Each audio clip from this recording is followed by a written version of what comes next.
What eyes are you looking at me with? Love eyes, forgiving eyes, or critical eyes? The truth is, the way we see and hear others often says more about our own hearts than about them. It was a normal Sunday morning at church when I caught myself doing something that made me pause. You see, my family and I had made some financial miscalculations, and when things started to go downhill, we tightened our budget. We cut unnecessary expenses. No more eating out, no traveling unless absolutely needed, and shopping only for the essentials. So that day, while I was sitting in church, I overheard someone talking about going shopping for some new blouses they had seen. Instantly, in my head, I said, why would they waste money like that? They could save it instead. And just like that, boom, it was as if a light flashed in my spirit reminding me, that person isn't going through what you are going through. Their situation is different. They can afford to buy blouses if they want. You see, I was judging them through the lens of my own circumstance. They weren't in a financial squeeze. I was. And yet for that moment, I projected my struggle onto them. That's when it hit me.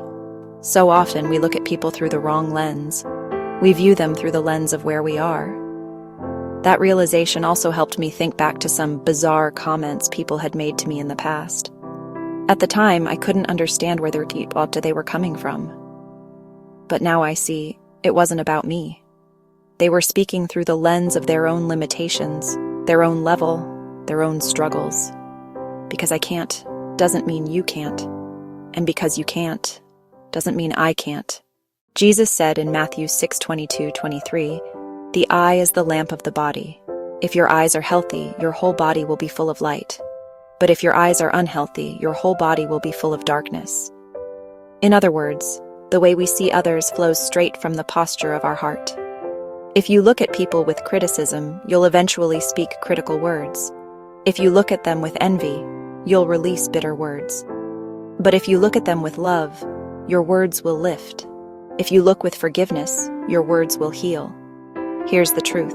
What your eyes see, your heart speaks, and your mouth releases. And it's not just our eyes, it's our ears too. So many relationships suffer and even break apart because of misunderstanding.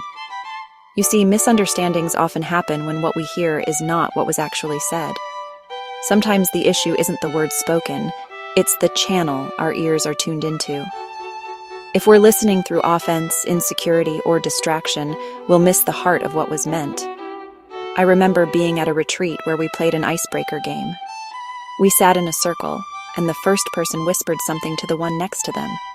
That person repeated it to the next, and on it went until it reached the last person. By the time it circled back to the original speaker, the phrase had completely changed. That exercise proved something powerful. What we hear isn't always what was said. It all depends on the channel our ears are tuned into. And you know this is true. Sometimes someone can be standing right in front of you saying one thing, but what you hear is something completely different. James 1:19 gives us the best advice here. Everyone should be quick to listen, slow to speak, and slow to become angry. So let me ask you, when you listen, are you filtering someone's words through offense or assumption? Or are you listening with patience, grace, and an open heart? When we understand this, we gain control over how we respond. We understand others better. And we stop letting their opinions and comments discourage us from pursuing our purpose. You may have good friends or family members who genuinely love you, but their lenses may be limited. They might not see what you see. They might not dream as big as you dream. And that's okay. When you know their words are shaped by their circumstances, you also know how to handle their comments without letting them derail your journey. And so many of us need to realize that and stop projecting our limits onto others or receiving theirs onto us. The truth is, we all carry lenses, circumstances, wounds, fears, even pride, that color how we see and hear others. But God invites us to choose a better way, His way. Here's how we shift our lens. Pray for fresh eyes.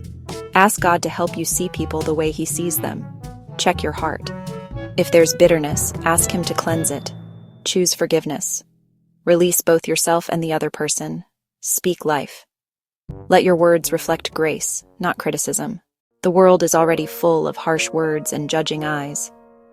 But imagine the difference we will make if you and I chose today to engage with love eyes, listening ears, and forgiving hearts. We'd reflect Jesus more clearly in every conversation, every glance, every encounter. Romans 12:2 reminds us, "Do not be conformed to this world, but be transformed by the renewing of your mind." When your mind is renewed, your lens changes. And when your lens changes, the way you see others and yourself changes too. So next time you're tempted to judge someone, pause. Remember, their story isn't your story, and your story isn't theirs. Next time ask yourself, through what lens am I looking at them right now? Don't let your lens be clouded by fear, pride, or lack. Instead, choose to see through love eyes, hear through listening ears, and walk with a heart full of grace. When you shift your lens, you won't just change how you see others, you'll change how you see yourself and the path God is leading you on.